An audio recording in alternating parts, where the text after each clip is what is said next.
Welcome to V3 news లక్ష్యం సమాజహితం. నేను మీ వరలక్ష్మి. ముందుగా హెడ్లైన్స్ చూద్దాం.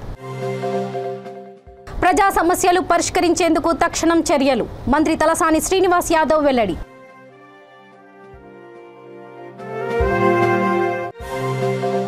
మీడియా యాజమాన్యులకు జేబులో పెట్టుకున్న బీఆర్ఎస్ సర్కార్. జర్నలిస్టుల ఇండ్ల స్థలాల డిమాండ్కు పలు పార్టీల మద్దతు. నకిలీ విత్తనాలు, పురుగు మందుల తయారీ గుట్టురట్టు. గోదాం సీజ్ నిర్వాహకుడిపై కేసు నమోదు చేసిన పోలీసులు.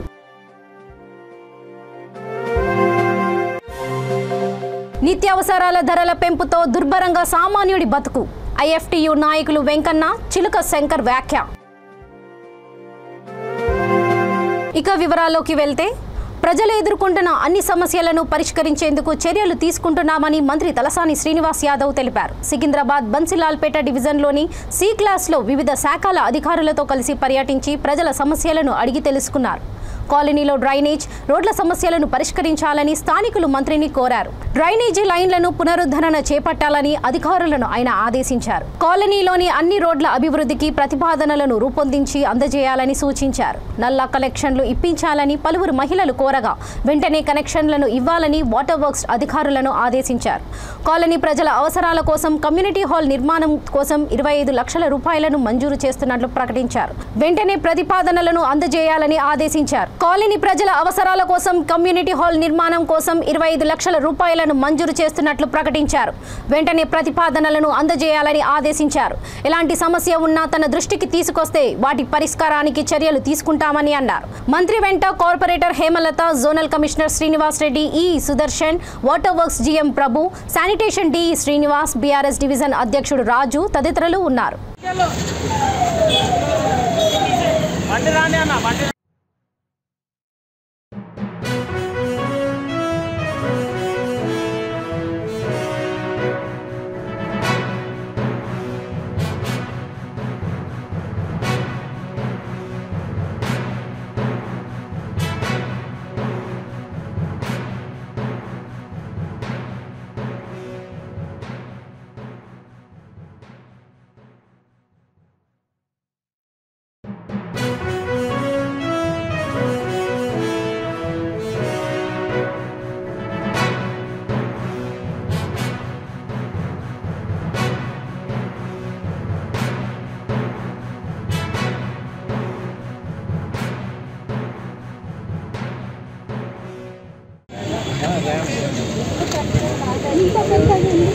ఇంత పెద్దది అది నీళ్ళు ఇట్లా పోయేది ఏమైతుంది, ఇట్లా వచ్చేస్తుంది.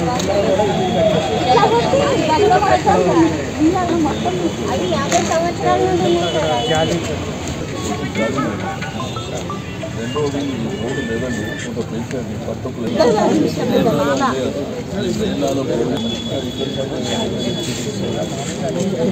జర్నలిస్టుల ఇండ్ల స్థలాల డిమాండ్కు సంపూర్ణ మద్దతు ఇస్తున్నట్లు సిపిఎం రాష్ట్ర కార్యదర్శి తమ్మినేని వీరభద్రం ప్రకటించారు. తెలంగాణ వర్కింగ్ జర్నలిస్ట్ ఫెడరేషన్ అధ్యక్షుడు పిల్లి రామచందర్ అధ్యక్షతన హైదరాబాద్ ధర్నా చౌక వద్ద మహాధర్నా నిర్వహించారు. ఈ ధర్నాకు Congress, CPM, YSRTP, TJS, BSP సంపూర్ణ మద్దతు తెలిపాయి. ఈ సందర్భంగా ఆయన మాట్లాడుతూ, ప్రభుత్వాలనే మార్చగలిగే శక్తి కలిగిన జర్నలిస్టులు అవే ప్రభుత్వాలను ఇండ్ల స్థలాల కోసం అడిగే పరిస్థితి వచ్చిందని ఆవేదన వ్యక్తం చేశారు. గతంలో అధికారంలో ఉండగా కాంగ్రెస్ పార్టీ జర్నలిస్టులకు ఇండ్ల కోసం స్థలాలు కేటాయించిందని టీపీసీసీ ఉపాధ్యక్షుడు, మీడియా ఇన్ఛార్జ్ చామల కిరణ్ కుమార్ రెడ్డి గుర్తు చేశారు. జర్నలిస్టులకు ఇండ్ల స్థలాల డిమాండ్ను వైఎస్ఆర్టీపీ ఎన్నికల మేనిఫెస్టోలో పెడతామని ఆ పార్టీ అధ్యక్షురాలు షర్మిల హామీ ఇచ్చారు. సంఘటిత పోరాటంతోనే జర్నలిస్టులు ఇండ్ల స్థలాలను సాధించుకోగలుగుతున్నారని టీజేఎస్ అధ్యక్షుడు ప్రొఫెసర్ కోదండరాం తెలిపారు.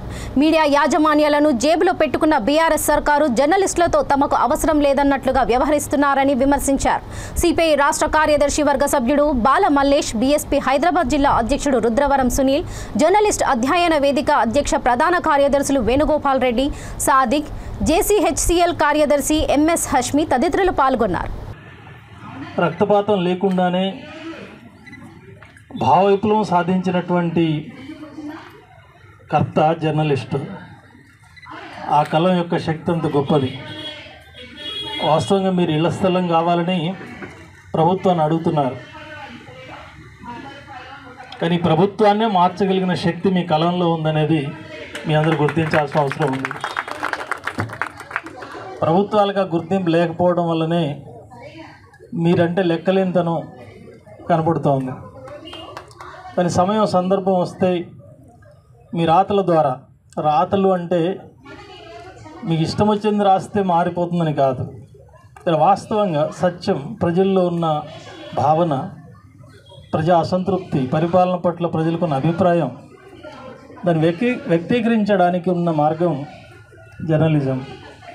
దాని సక్రమమైన మార్గంలో నడిపినవాడు సరైన జర్నలిస్టు. చరిత్రలో అనేక మంది జర్నలిస్టులు ఆ రకంగా కష్టాలకు వచ్చి ప్రాణాలకు తెగించి అనేక యుద్ధాల్లో కూడా, ప్రపంచ యుద్ధాల్లో సైతం వాస్తవాలను గ్రహించడానికి ఎంతో కష్టపడ్డటువంటి జర్నలిస్టు వీరులు ఉన్నారు. అట్లాంటి చరిత్రలో ఈనాటి జర్నలిస్టు ఆ మొత్తం చరిత్రకు ఒక వారసుడిగా మనం గుర్తించాలి. ఆ రకమైన విలువను మనం పాటించాల్సిన అవసరం ఉంది. ఇందాక అన్న చెప్పినట్టు ఈరోజు కూడా వార్తల్లో ఎందుకున్నాము అంటే, పోలీసుల చేత నా మీద ఒక కేసు పెట్టించారు. దేనికని?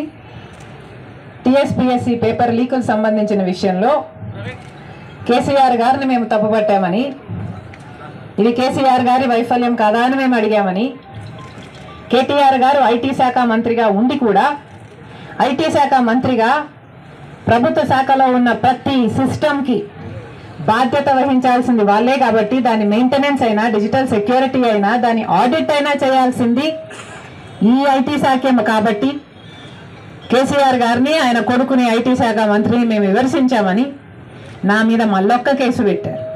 ఇదేం కొత్త కాదు. ఇదివరకే పోలీసుల చేతనే దాడి చేపించారు, కేసులు పెట్టారు, అరెస్ట్ చేశారు. ఒక రాత్రి అంతా జైల్లో కూడా ఒక మహిళ నిరుద్యోగుల కోసం కొట్లాడుతుంది అని చూడకుండా కేసీఆర్ ఒక నియంత అని నిరూపించుకున్నాడు. నా విషయం పక్కన పెడితే, ది ఎస్టీమ్డ్ ఫోర్త్ ఎస్టేట్ కి సలాం. జర్నలిజంకి సలాం.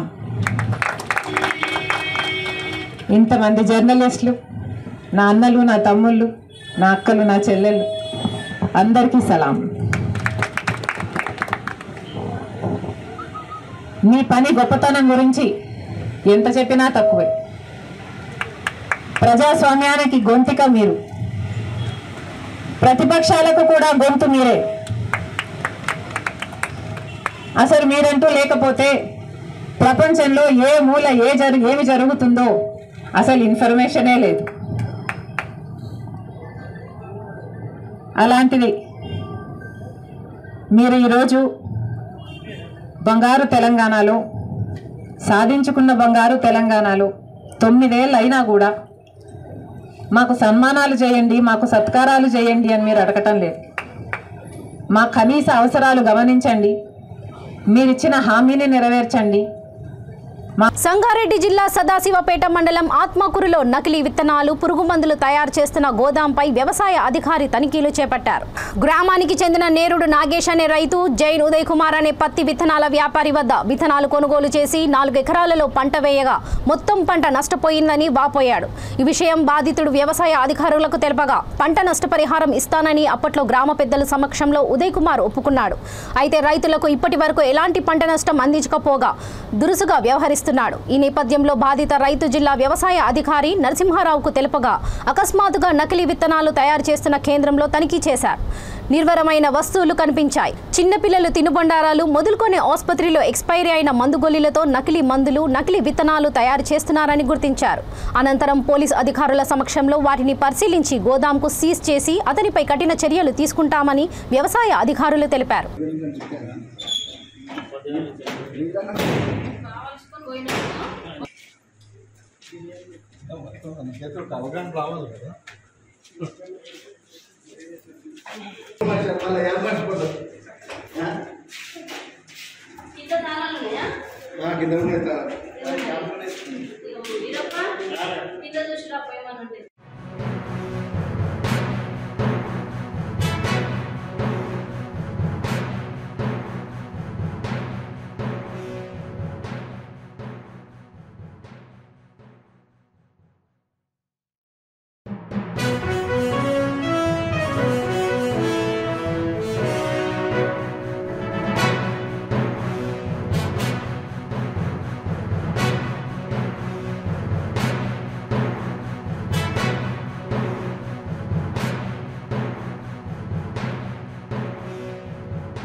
మాకు గ్రామంలో నేను నీరడ్ నాగేష్ అనే రైతును.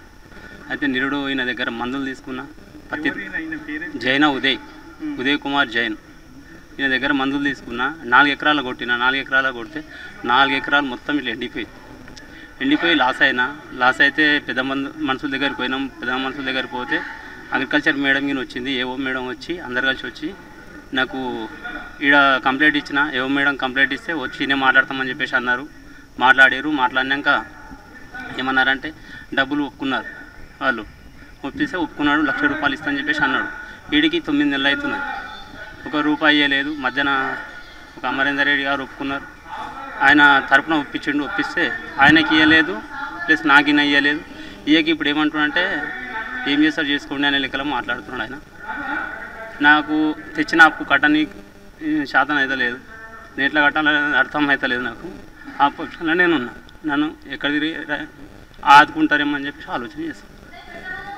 బొగ్గు, షాంపూలు, పెప్సిడెంట్లు, ఇవి క్లోజప్, ఈ అడ్డమైన మొత్తం మీరు ఈయన ఇవన్నీ తీయండి, అన్నీ కలిపి మిక్సింగ్ చేసి అమ్ముతాడు సార్. ఈయన మొత్తం అడ్డమైన మందులు అమ్ముతున్నాడు. అట్లయినా పంట ఖరాబ్ అయింది సార్. నేను మినిమం అంటే ఒక 2,00,000 3 లక్షలు ఖరాబ్ అయినా సార్. నాకు అన్యాయం కాకుండా న్యాయం చేస్తారని కోరుకుంటున్నాను సార్. నేను ఒక రైతు. మండల ఆత్మకూరులో మన హలామా డీలర్ వాళ్ళు నకిలీ విత్తనాలు అలాగనే మన పురుగు మందులు అమ్ముతున్నారు అనేటువంటి విషయంలో మన రైతులు దీని మీద ఇచ్చినటువంటి నకిలీ విత్తనాల నకిలీ పురుగు మందులు వాడి నష్టపోయారనే ఒక అభియోగం మీద మన కలెక్టర్ గారి ఆదేశాలతోటి నేను ఇక్కడికి రావడం జరిగింది. బట్ ఇంట్లో ఈయన అనాథరైజ్డ్గా గోడౌన్లో కొంత మన సీడ్ని అలాగనే మన వీడిసైడ్స్ దాన్ని ఉంచడం జరిగింది. దాని మీద మరి ఇప్పుడు పరిశీలించి దాని మీద యాక్షన్ చేసుకోవడం జరుగుతూ ఉంటుంది. ఇప్పుడే మనం వచ్చింది యాక్చువల్గా దాన్ని వెరిఫై చేయడానికి చేశాము. కొంత అనాథరైజ్డ్ స్టోర్లో మనకి కొంత పత్తి విత్తనాలు ఉన్నాయి. వాటిని పరిశీలించి వాటిని 6A కింద బుక్ చేయడం జరుగుతుంది. అలాగనే ఇదమ్మది దాన్ని గ్లైఫోసైట్ అనే వీడిసైడ్ కూడా మనకి అనాథరైజ్డ్గా కనిపిస్తూ ఉంది. దానికి సంబంధించిన బిల్స్ వివరాలన్నీ కూడా తెప్పించుకుంటున్నాము. అవి ప్రాపర్గా ఉన్నాయో లేదో చూసుకొని వాటి మీద కూడా అటెండిటీ సీజ్ చేసి వాటి మీద చట్ట ప్రకారంగా యాక్షన్ తీసుకోవడం జరుగుతుంది. ఉందిగా సీడ్ ఉందిగా కొంత నష్టపోయిన రైతుకి దాని మీద కూడా విచారణ చేసి ఎంక్వైరీ చేశాము. దానికి అనుగుణంగా వాటికి సంబంధించినటువంటి చర్యలు తీసుకోవడం జరుగుతుంది. కేంద్ర రాష్ట్ర ప్రభుత్వాలు డీజిల్, పెట్రోల్, నిత్యావసర వస్తువుల ధరలను విపరీతంగా పెంచడం మూలంగా సామాన్య ప్రజలు జీవించడం కష్టంగా మారిందని ఐఎఫ్టీయూ రాష్ట్ర కార్యదర్శి ఏ వెంకన్న, యూనియన్ కార్యనిర్వాహక అధ్యక్షుడు చిలుక శంకర్ అన్నారు. పెద్దపల్లి జిల్లా Ramagundam area motor workers union ఆధ్వర్యంలో ఎన్టీపీసీ ప్రాంతంలో ట్రాక్టర్ డ్రైవర్లను తమ న్యాయమైన డిమాండ్ల పరిష్కారం కోసం సమ్మెను కొనసాగిస్తున్నారు. అసిస్టెంట్ లేబర్ అధికారి కార్యాలయం వద్ద ధర్నా చేసి ఏలోకి వినతిపత్రం అందజేశారు. ఈ సందర్భంగా వారు మాట్లాడుతూ ట్రాక్టర్ యజమానులు, డ్రైవర్ల కుటుంబాలను దృష్టిలో పెట్టుకుని వారి న్యాయమైన డిమాండ్ల పరిష్కారానికి ముందుకు రావాలని డిమాండ్ చేశారు. తమ న్యాయమైన డిమాండ్ల సాధన కోసం డ్రైవర్లు ఐక్యంగా సమ్మెను కొనసాగించాలని అన్నారు. ఈ ధర్నా కార్యక్రమంలో ఐఎఫ్టీయూ రాష్ట్ర ఉపాధ్యక్షుడు ఐ కృష్ణ, పెద్దపల్లి జిల్లా అధ్యక్షుడు ఈ నరేష్, ప్రధాన కార్యదర్శి బి అశోక్, యూనియన్ నాయకులు బి కొమరయ్య, ఏ మురళి, శ్రీనివాస్, తిరుపతి సురేష్, స్వామి, వలి తదితరులు పాల్గొన్నారు. ఈరోజు కరోనా సమయంలో దేశవ్యాప్తంగా కరోనా సమయంలో కార్మిక వర్గం ఎదుర్కొంటున్న సమస్యల ఆరోగ్యరీత్యా కానీ ఇంకా వేరే విషయాల్లో కానీ ఇబ్బంది పడ్డ పరిస్థితుల్లో ఈరోజు దేశవ్యాప్తంగా పెరుగుతున్న ధరకు అనుగుణంగా ఇలా కార్మికులకు జీతాలు లేవు. కానీ ఎంఈ యాక్ట్ ప్రకారంగా ఈరోజు ఈ ట్రాక్టర్ డ్రైవర్లకు ఐల్డ్ స్కిల్డ్ జీతాలు ఇవ్వాలి. ఐల్డ్ స్కిల్డ్ జీతాలు చూసినట్టయితే కనీసం 22,000 రూపాయలు వీళ్ళకు ఇవ్వాల్సిన అవసరం ఉన్నది. కానీ పాత జీతం 13,330 రూపాయలు మాత్రమే ఇస్తున్నారు. ఇప్పటికైనా లేబర్ డిపార్ట్మెంట్ కానీ అదేవిధంగా ఇక్కడ ఉన్న యజమానులు కానీ ఇప్పటికైనా దీన్ని ఆలోచించి వీళ్ళు యజమానులు ఏదైతే వాళ్ళ యొక్క ట్రిప్పుల లెక్క రేట్లు పెరగడం కోసం ఏదైతే పెంచుకుంటున్నారో అదే పద్ధతిలో కూడా ఈ డ్రైవర్లకు కూడా వేతనాలు పెంచవలసిన అవసరం ఉన్నది. ఇప్పటికి 2 సార్లు 4 సార్లు వీళ్ళు చర్చ చేసి కూడా మరి కారు యూనియన్లతోటి ఎట్టి పరిస్థితుల్లో కూడా వీళ్ళ యొక్క వేతనాల పెంపకంలో ముందుకు రాకపోవడం ఇది దుర్మార్గమైన చర్య. కాబట్టి ఈ యొక్క పారిశ్రామిక అశాంతి నెలకొనకుండా ఉండడం కోసం ఈ ప్రాంతంలో ఉన్న లేబర్ అధికారులు కానీ పోలీసు అధికారులు కానీ దీన్ని వెంటనే చేతిలో తీసుకొని స్పందించి ఈ యొక్క కార్మికులకు న్యాయం జరిగే విధంగా చూడాలి. ఈ యజమానులను కూడా పిలిపించి తగు న్యాయం చేయాలని కూడా ఈ సందర్భంగా ఈ యాజమాన్యాన్ని లేబర్ అధికారులు డిమాండ్ చేయడం జరుగుతున్నది. ఈ యొక్క ఎంఈ యాక్ట్ ప్రకారంగా వీళ్ళకి హైలీ స్కిల్ రావాలి. 816 రూపాయలు ప్రతి కార్మికుడికి ఇవ్వాల్సిన వేతనం ఉన్నది. దీన్ని పక్కకు పెట్టి ఈ యజమానులు మరి కార్మికులు ఇప్పటికి కూడా శ్రమదోపిడీ చేస్తున్నారు. ఈ శ్రమదోపిడీ నుంచి ఈ కార్మికులు కాపాడడం కోసం కూడా మరి లేబర్ అధికారులు ముందుకొచ్చి ఈ కార్మికులకు తగు న్యాయం చేయాలని కూడా సింగరేణి కాలేజ్ కాంట్రాక్ట్ ఐఎఫ్ నుంచి వీరి అందరికీ కూడా మద్దతు ఇస్తున్నట్టుగా ఈ సందర్భంగా తెలియజేస్తుంది. ఈనాడు ఎన్టీపీసీలో నడుపుతున్నటువంటి ట్రాక్టర్ డ్రైవర్లకు సంబంధించి జీతభత్యాలు పెంచాలని చెప్పని గత 2 నెలల క్రితమే యజమానులకు లేఖపూర్వకంగా చెప్పడం జరిగింది. అయినప్పటికీ కూడా వాళ్ళు స్పందించినందున మళ్ళీ కూడా రెండోసారి కూడా వాళ్ళకి లెటర్ ఇవ్వడం జరిగింది. అయినా కూడా వాళ్ళు స్పందించకపోవడంతో 3వ దఫా కూడా మనము డిమాండ్ నోటీస్తో కూడినటువంటిది ఇవ్వడంతో వాళ్ళు ఏదో కంటి తుడుపుగా 1, 2, 3 దఫాలుగా చర్చలు జరిపి ఆ చర్చలలో ఎలాంటి పురోగతి లేకుండా ఇవాళ కార్మికులకు జీతాలు పెంచేటువంటి విషయంలో మేము పెంచలేము, మాకు ఉన్నటువంటి పరిస్థితులు మాకున్నాయని చెప్పని వాళ్ళు మొండికేసి ఇప్పుడు 3 దఫాలు తిరిగినటువంటి 4 దఫాలు తిరిగినటువంటి చర్చలలో ₹1 కూడా పెంచకుండా గతంలో ఉన్నటువంటి వాటిపైన ఎంతో కొంత పెంచడం తప్ప మేము పూర్తిస్థాయిలో పెంచమని చెప్పని వాళ్ళు మొండికేయడం జరిగింది. దానికి సంబంధించినటువంటి దాంట్లో మా యూనియన్గా డ్రైవర్లతో సంబంధించి మేము చెప్పాం, డిమాండ్ నోటీసులోనే 20,000 కంటే మేము తక్కువ ఇస్తే ఒప్పుకోము, 20,000 ఖచ్చితంగా ఇవ్వాలని చెప్పని డిమాండ్ చేయడం జరిగింది. అయినప్పటికీ కూడా వాళ్ళు లాస్ట్కు 14,000 చిల్లర 14,700 14,800 అని చెప్తా ఉన్నారు. మేము చెప్పాం లాస్ట్కు 15,500 కంటే మేము తగ్గమని చెప్పని మేము చెప్పడం జరిగింది. అయినా కూడా వాళ్ళు వినకుండా వాళ్ళు వెళ్ళిపోయారు. మీరు చేసుకుంటే సమ్మె చేసుకోరని చెప్పని వెళ్ళడం జరిగింది. ఇదైతే దుర్మార్గమైనటువంటి చర్య. ఈ కార్మికులకు మా డ్రైవర్ కార్మికులకు సమ్మె చేయాలని చెప్పని ఎప్పుడు లేదు, మా యూనియన్ కూడా ఎప్పుడు లేదు. వాళ్ళు కావాలని యాజమానులు అందరూ కలిసి ఒకటై ఇవాళ సమ్మెను ఉసిగొల్పి ఇవాళ ఈ కార్మిక వర్గాలను అంతా సమ్మెలోకి నెట్టడం అనేటువంటిది ఇది సరైనది కాదు. ఇప్పటికైనా యజమానులు ఆలోచన చేసి మళ్ళీ ఒకసారి చర్చించి అనుకూలమైనటువంటి వాతావరణం కల్పించి కార్మికులకు ఖచ్చితంగా జీతాలు పెంచి అగ్రిమెంట్ చేసుకోవాలని చెప్పి తెలియజేస్తా ఉన్నాం. లేకపోతే ఈ ఉద్యమం ఇద్దరితో ఆగదు, ఇంకా ఉధృతం చేసి అవసరం అనుకుంటే దీన్ని జిల్లా వ్యాప్తంగా పెద్ద ఎత్తున ఉద్యమం చేయక తప్పదని చెప్పని ఈ యజమానులకు హెచ్చరిస్తూ యజమానులందరూ కూడా ఒకసారి ఆలోచన చేసి మళ్ళీ వచ్చి చర్చించి కార్మికుల న్యాయమైనటువంటి డిమాండ్లను పరిష్కరించమని చెప్పని కోరుతా ఉన్నాం. లేని ఏడల జరగబోయేటువంటి పరిణామాలు ఏదున్నా ఇవాళ రామగుండం పారిశ్రామిక ప్రాంతంలో ఎన్టీపీసీ ప్రాంతంలో ప్రశాంతంగా ఉంది. దాదాపుగా అనేక దఫాలుగా చర్చ జరిగినప్పటికీ కూడా ఏ రోజు కూడా సమ్మెలోకి వెళ్ళలేదు. ఇవాళ యాజమానులు మొండిగా ఉండి సమ్మెలోకి నెట్టారు. ఇది సరైనది కాదని చెప్పని వాళ్లకు సూచన చేస్తూ తక్షణమే ఈ సమస్యలు పరిష్కరించడం కోసం చర్చలకు రావాలని చెప్పని వాళ్ళను డిమాండ్ చేస్తాము. గత 4 నెలలుగా ఢిల్లీలోని జంతర్ మంతర్ దగ్గర మహిళా రేజర్లపై లైంగిక వేధింపులకు పాల్పడిన బ్రీజ్ భూషణ్ను అరెస్ట్ చేయాలని ప్రజా సంఘాల నాయకులు డిమాండ్ చేశారు. మల్ల యోధుల పోరాటానికి సంఘీభావంగా మహబూబ్ నగర్ జిల్లా కేంద్రంలో నిరసన ప్రదర్శన ధర్నా నిర్వహించారు. ఈ సందర్భంగా సిఐటియు జిల్లా కార్యదర్శి నల్లవెల్లి కురుమూర్తి, జిల్లా సీనియర్ నాయకులు కిల్లే గోపాల్, ఆర్ రామ్రెడ్డి, టీపీఎస్కే జిల్లా కన్వీనర్ వి కురుమూర్తి మాట్లాడుతూ పోరాడుతున్న వారిపై ప్రభుత్వం కక్ష సాధింపులకు పాల్పడడం మూసుకోవాలని హితవు పలికారు. తిరగబడిన రేజర్లపై కక్ష సాధింపు చర్యలకు, అనైతిక చర్యలకు పాల్పడుతున్నాడని, ఆయనను ప్రభుత్వం ఎందుకు ఎంపీ పదవి నుండి తొలగించిందని డిమాండ్ చేశారు. మహిళా రేజర్లు 4 నెలలుగా పోరాటం చేస్తుంటే కేంద్ర ప్రభుత్వం ఏమాత్రం స్పందించకపోవడం శోచనీయమని మండిపడ్డారు.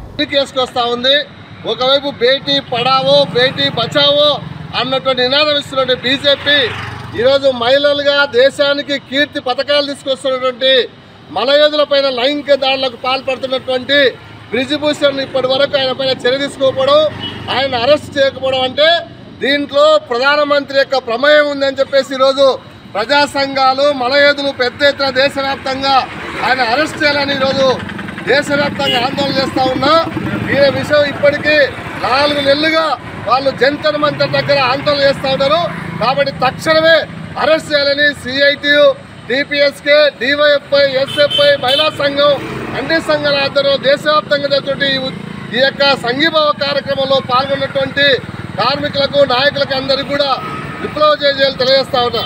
ఐక్య పోరాటాలతోనే హక్కులు సాధించుకోవచ్చని సిపిఎం రాష్ట్ర కార్యదర్శి తమ్మినేని వీరభద్రం అన్నారు. పెద్దపల్లి జిల్లా గోదావరికనిలో ఏర్పాటు చేసిన బహిరంగ సభలో ఆయన పాల్గొన్నారు. మున్సిపల్ టీ జంక్షన్ నుండి సభాస్థలి వరకు మహిళలు బోనాలతో భారీ ర్యాలీ నిర్వహించారు. గత కొంతకాలంగా ఇల్లు పట్టాల కోసం పేదలు చేస్తున్న భూ పోరాటానికి ఆయన మద్దతు పలికారు. కేంద్ర రాష్ట్ర ప్రభుత్వాల పేదలకు ఇల్లు కట్టిస్తామని చెప్పి మోసం చేశాయని ఆగ్రహం వ్యక్తం చేశారు. రాష్ట్ర ప్రభుత్వం ప్రతిష్టాత్మకంగా చేపట్టిన డబుల్ బెడ్రూమ్ ఇండ్లు కేటాయింపులు లేక వెలవెలబోతున్నాయని అన్నారు. కేంద్ర ప్రభుత్వం 2022 నాటికి దేశంలో ఇల్లు లేని నిరుపేద ఉండకూడదని ఇచ్చిన హామీని తుంగలో తొక్కారని మోడీపై ధ్వజమెత్తారు. భూమి పట్టాలు సాధించే వరకు తమ పార్టీ ఆధ్వర్యంలో ఉద్యమాలను ఉధృతం చేస్తామని హెచ్చరించారు.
రామగుండ గోదావరికని మున్సిపల్ కార్పొరేషన్ పరిధిలో వేలాది మంది మహిళలు ఎన్ని ఆటంకాలు ఎదురైనా పట్టుదలతోటి గుడిసెల నిర్మాణం చేస్తున్నారని, భూ పోరాటం చేస్తున్నారని, నిర్బంధాలు సైతం లెక్క చేయకుండా పట్టుదలగా పోరాడుతున్నారని అనేక వార్తలు వింటున్నాం. చాలా సందర్భాల్లో యాకన్నా అడిగారు, ఇక్కడికి రావాలి, మీ రాష్ట్రం అంతా గుడిసెల పోరాటాలు ఇవన్నీ సందర్శిస్తున్నారు, కానీ మా జిల్లా మాత్రం ఇంకా రాలేదు అంటే పని ఒత్తిడి వల్ల ఆలస్యమైంది. మన ఎవరో భూములు దొంగతనంగా ఆక్రమించడానికి పోలేదు, ఎవరింట్లో దొంగతనానికి పోలేదు. ప్రభుత్వం ఇచ్చిన మాటనే గుర్తు చేయడం కోసం మనం ఉద్యమాలు చేస్తున్నాం. వాస్తవంగా ఈ రోజున వేలాది మంది మహిళలు కోరుతున్న కోరికే అది కొత్త కోరికే కాదు, మీరు చెప్పిన మాటే అమలు చేయమని అడుగుతున్నాం. కొత్తగా తెలంగాణ రాష్ట్రం వచ్చిన తర్వాత మన ముఖ్యమంత్రి కేసీఆర్ గారు చాలా స్పష్టమైన హామీ ఇచ్చాడు. ఈ రాష్ట్రంలో ఇల్లు లేని పేదవాళ్ళందరికీ కూడా డబుల్ బెడ్రూమ్లు ఇస్తామని చెప్పాడు. చెప్పాడా చెప్పలేదా? చెప్పాడు. రాష్ట్ర ముఖ్యమంత్రి కేసీఆర్ కాదు, మా దేశ ప్రధానమంత్రి గారు నరేంద్ర మోడీ గారు, బీజేపీ ప్రభుత్వం, ఆయన కూడా ఒక మాట చెప్పాడు. ఏమనంటే 2022 నాటికల్లా మొత్తం భారతదేశంలో ఏ ఒక్కళ్ళకు కూడా ఇల్లు లేని కుటుంబం అనేది ఉండదు. 2022 సంవత్సరం కల్లా భారతదేశంలో ప్రతి కుటుంబానికి ఇల్లు సమకూరుస్తాం, అందరికీ ఇల్లు కట్టిస్తామని చెప్పి ప్రధానమంత్రి కూడా చెప్పాడు.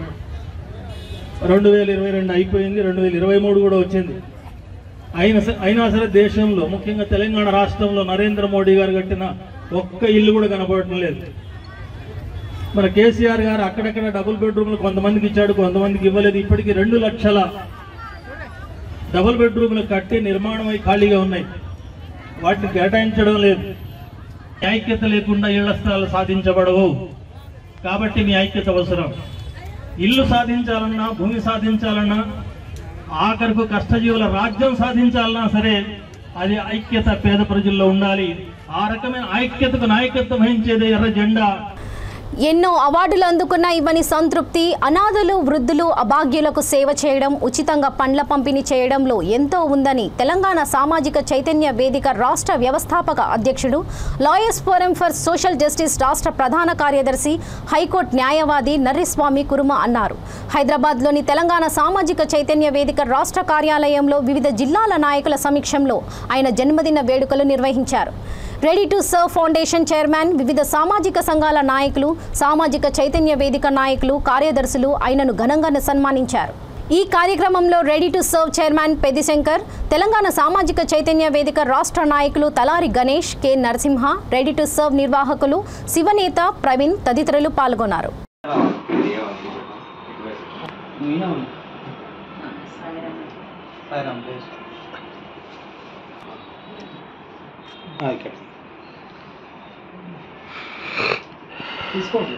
చేతులు పట్టుకో, చేతులు పట్టుకో, చేతులు పట్టుకో, ఫస్ట్ పట్టుకో, పట్టుకో. ఏం చూడు, చూడు, అటు చూడు, అటు చూడు. ఓకే,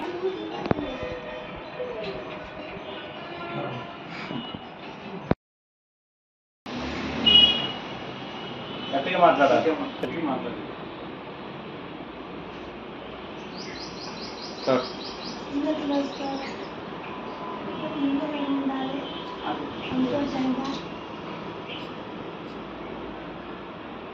ఇంకా మాట్లాడే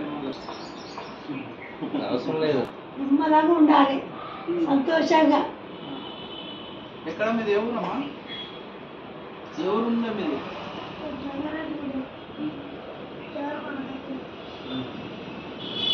కొడుకులు పిల్లలు ఎంతమంది?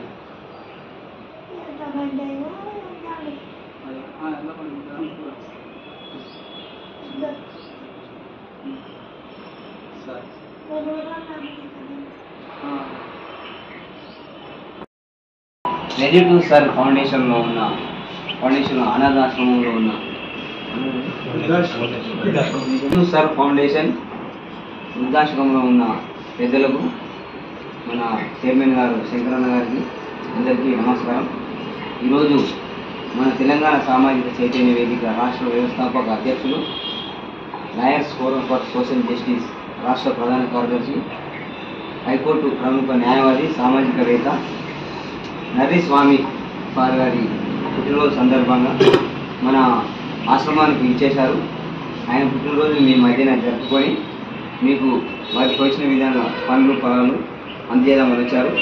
మన ఆశ్రమం గురించి తెలియజేయగానే సారు ముందుకు వచ్చారు. మన పుట్టినరోజు వేడుకను అక్కడే జరుపుకుందాం అని చెప్పేసి సంతోషం వ్యక్తం చేశారు. ఈ సందర్భంగా మన రెడీ టు సర్వ్ ఫౌండేషన్ ఈరోజు మా యొక్క జన్మదినాన్ని పురస్కరించుకొని మా తెలంగాణ సామాజిక చైతన్య వేదిక ఆధ్వర్యంలో రాష్ట్ర వ్యాప్తంగా కార్యకర్తలు అనేకమైనటువంటి సేవా కార్యక్రమాలు నిర్వహించడం చాలా సంతోషకరం. అదేవిధంగా అనేక మంది రాష్ట్రంలో ఉన్నటువంటి మిత్రులు, బంధుమిత్రులు, శ్రేయోభిలాషులు అందరూ కూడా చాలా మంది వాట్సాప్ ద్వారా, ఫేస్బుక్ ద్వారా, ఫోన్ల ద్వారా, అదేవిధంగా చాలా మంది గ్రీటింగ్స్ ద్వారా కూడా మాకు పుట్టినరోజు శుభాకాంక్షలు తెలియజేయడం చాలా సంతోషకరం.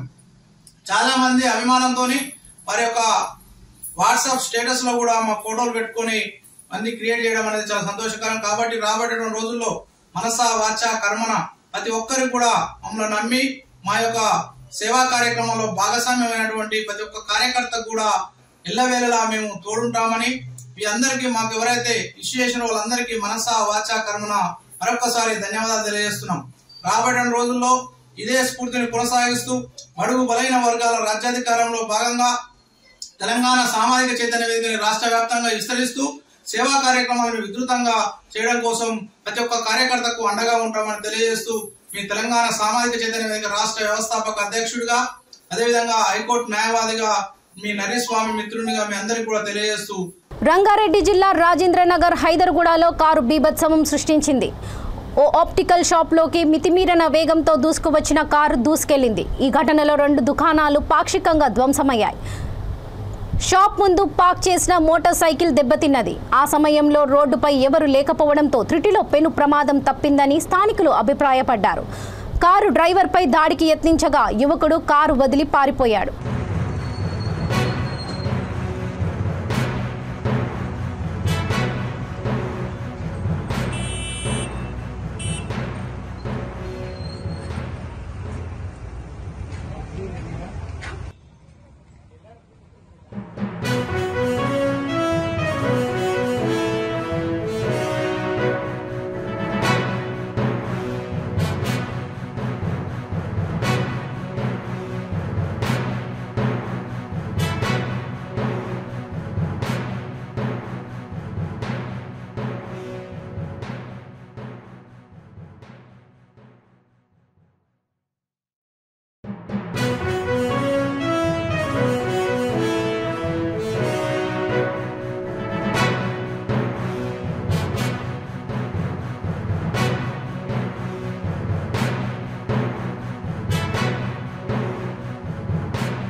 మల్లారెడ్డి నారాయణ వైద్య బృందం నెలలు నిండక ముందే ప్రసవించిన శిశువును తల్లి ప్రాణాలను అనుక్షణం కంటికి రెప్పలా కాపాడి కుటుంబ సభ్యులకు అప్పగించారు.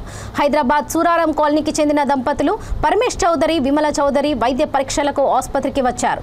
అన్ని పరీక్షలు చేసిన తర్వాత మహిళకు కేవలం 29 వారాల గర్భధారణ వయసులో బేబీ 890 గ్రాముల బరువుతో జన్మించింది. వైద్య నిపుణులు వెంటనే శిశువుకు ముందుగా ప్రసవానికి సంబంధించిన అడ్డంకులను తొలగించి ఇంటెన్సివ్ మెడికల్ ని ఉపయోగించి వైద్య చర్యలు చేపట్టారు. శిశువు తల్లి విమల గొప్ప ధైర్యాన్ని కనబర్చి వైద్యానికి సహకరించారని, ఆమెకు ఇంట్యూబేషన్ చేసి వెంటిలేటర్ పై ఉంచినప్పుడు చికిత్సకు బాగా స్పందించిందని మీడియా సమావేశంలో తెలిపారు.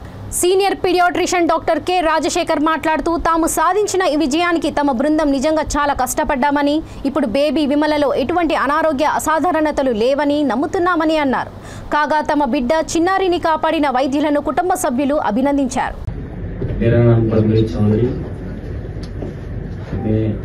मेरे वाइफ का नाम विमला चौधरी, उनका जिला रामाराम में रहते हैं. 7 मार्च को हम इधर एडमिशन हुए मल्लारेड्डी नारायण हॉस्पिटल इमरजेंसी में, और उनका ट्रीटमेंट चालू था. और ये 8 मार्च को उनका डिलीवरी हुआ तो बेटी का वेट बहुत कम था, यानी कि 890 ग्राम.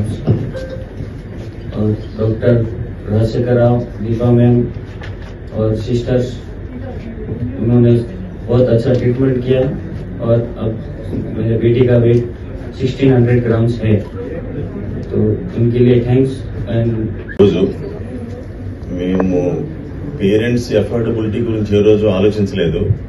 ఒక సందర్భంలో వాళ్ళు డిశ్చార్జ్ చేసేసుకుంటాం మేము అఫోర్డబిలిటీ రీజన్ అని అన్నప్పుడు మేము మా చైర్మన్ గారు భద్రారెడ్డి సార్ని కాంటాక్ట్ చేశాం, ప్రీతి మేడంని కాంటాక్ట్ చేశాం. వాళ్ళు ఏమన్నారంటే, మీరు పేషెంట్ ని సర్వైవ్ చేసి బయట సేఫ్ గా పంపించేందుకు ఏదైనా చేయండి, అసలు డబ్బు కోసం చూడకండి అని వాళ్ళు చెప్పారు. మా సిఓఓ గారు కూడా ఎంతో ఇనిషియేటివ్ తీసుకుని, మహేందర్, అందరూ డాక్టర్స్ అందరూ కూడా ఎంతో కృషి చేశారు ఇందులో. దీనికి కేవలం టెక్నాలజీ ఒకటే పనికిరాదు. ప్రతి ఒక్కళ్ళు డాక్టర్స్ కానీ, నర్సెస్ కానీ, అడ్మిన్ టీం కానీ అందరూ కూడా మనసు పెట్టి పనిచేస్తేనే ఇలాంటి రిజల్ట్స్ బయటకు వస్తాయి. ఇది మామూలుగా సాధ్యమైన విషయం కాదు. ఇది నేను ఈ మల్లారెడ్డి నారాయణ హాస్పిటల్లో ఈ ఇంత పెద్ద టీం వర్క్ జరగడం. పేషెంట్ విమలాన్ని అడ్మిట్ అయ్యారండి. చాలా హై రిస్క్ కేసు. మేము తీసుకునేటప్పుడు కూడా బీపీ ఎక్కువ ఉంది, 7 months ప్రెగ్నెన్సీ తను. అండ్ బేబీ వెయిట్ కూడా చాలా తక్కువ ఉంది, ఉమ్మనీరు తక్కువ ఉంది. బేబీ కూడా 3 weeks పైన గ్రోత్ లాగింగ్ ఉంది. ఈ రిస్క్ అంతా చెప్పేసి ఆవిడకి హై బీపీతో ఫిట్స్ వస్తాయి. అండ్ ఐ రిమెంబర్ నాకు లాస్ట్ మంత్ వీరికి నేను 25% టేబుల్ డెత్ రిస్కే ఉంటుందని చెప్పినట్టు, వెంటిలేటర్ పై పోతున్నట్టు, వాళ్ళ బ్రదర్స్ కానివ్వండి, వాళ్ళ మదర్ ఇన్ లా ఎస్పెషల్లీ వీళ్ళందరూ కూడా ఉన్నారు. ఆ రిస్క్ యాక్సెప్ట్ చేశారు, తీసుకున్నాము. ఆ తర్వాత 4 days తను ఎస్ఐసిలో ఉన్నారు, సర్జికల్ ఇంటెన్సివ్ కేర్ యూనిట్ లో. బీపీ అనేది అసలు తగ్గలేదండి. సో వేరియస్ మన ఫిజిషియన్ ఒపీనియన్ కానివ్వండి, కార్డియాలజిస్ట్ ఒపీనియన్ కానివ్వండి, because this is multi speciality hospital. మా దగ్గర అన్ని స్పెషాలిటీ వాళ్ళు కూడా 24 hours ఆన్ కాల్ కాదు, ఇన్ హౌస్ లో ఉంటారు. సో దట్ మాకు ఏ టైం అంటే ఆ టైంలో కూడా మాకు ఇట్లాంటి హై రిస్క్ కేసెస్ వచ్చినా కూడా మేము తీసుకోగలుగుతున్నాం, చేయగలుగుతున్నాము. It's all a team work అండి. 4 days she was in SICU. ఆ తర్వాత కాస్త బీపీ కోసం మెడిసిన్స్ అనేవి చాలా విధాలుగా పెట్టి కాస్త తగ్గినాకనే రూమ్ షిఫ్ట్ చేసుకున్నాము. Then also she was there with us for another 4 days. మొత్తం 10 days నా దగ్గరే ఉందండి. యూజువల్ గా సెక్షన్ అయిపోయాక 3rd day నాడు ఇంటికి పంపిస్తాము. అలాంటిది she was there here for 10 days. తర్వాత బేబీ ఇంటికి వెళ్ళేసి మళ్ళీ వచ్చి బేబీ కాస్త వెయిట్ పికప్ అయ్యాక బేబీతో పాటు మదర్ ఉందండి ఇక్కడ. అండ్ దట్ బేబీస్ జర్నీ ఎన్ఐసిలో ఎలా అయింది ఏంటి అనేది ఇప్పటివరకు దీపా మేడం, నాకు రాజశేఖర్ సార్ గారు చెప్పారు. And it's all an effort, team work. ఒకటి एडमिनिस्ट्रेटर्स కానివ్వండి, మా డైరెక్టర్స్. और मल्लारेड्डी से हॉस्पिटल से मैं इधर एडमिट हुई हूँ क्योंकि बीपी हाई वजह से इधर एडमिट हुई हूँ मैं. और 8 मार्च को ऑपरेशन हुआ है हमारा. और अब बीपी नॉर्मल हुआ, उसमें नॉर्मल शिफ्ट में किया है रूम में. और డాక్టర్ బిఆర్ఎస్ అంబేద్కర్ కోనసీమ జిల్లా పి గన్నవరం నియోజకవర్గం మాచవరం పంచాయతీ పరిధిలో నాగబత్తుల సాహెబ్ మెమోరియల్ ట్రస్ట్ ఆధ్వర్యంలో మొబైల్ చలివేంద్రాన్ని నాగబత్తుల వెంకట సుబ్బారావు ప్రారంభించారు. ఈ సందర్భంగా ఆయన మాట్లాడుతూ ట్రస్ట్ ఏర్పాటు చేసినప్పటి నుండి అనేక సేవా కార్యక్రమాలు చేస్తున్నామని అన్నారు. వేసవి తాపానికి గ్రామస్తులతో పాటు ఎవరు ఇబ్బందులు పడకుండా ఈ మొబైల్ చలివేంద్రం ద్వారా సేవలు అందిస్తున్నామని తెలిపారు. ఈ మొబైల్ చలివేంద్రాలు అన్ని వీధులతో పాటు జన సమూహాలు ఉన్న ప్రదేశాలలో తిరుగుతూ ప్రతి ఒక్కరి దాహార్తిని తీర్చే విధంగా రూపొందించామని తెలిపారు.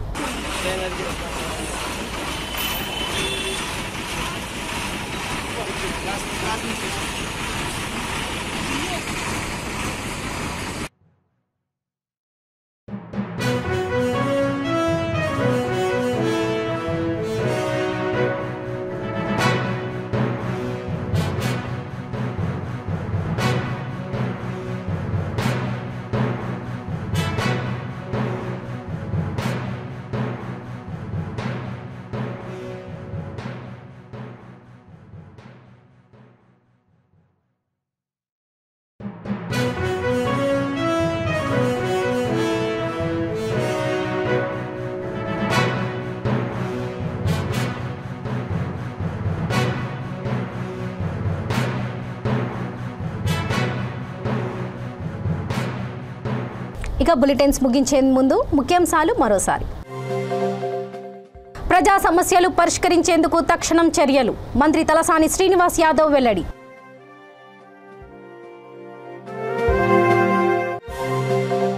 మీడియా యాజమాన్యులకు జేబులో పెట్టుకున్న బీఆర్ఎస్ సర్కార్, జర్నలిస్టుల ఇండ్ల స్థలాల డిమాండ్కు పలు పార్టీల మద్దతు. నకిలీ విత్తనాలు, పురుగు మందుల తయారీ గుట్టురట్టు, గోదాం సీజ్ నిర్వాహకుడిపై కేసు నమోదు చేసిన పోలీసులు.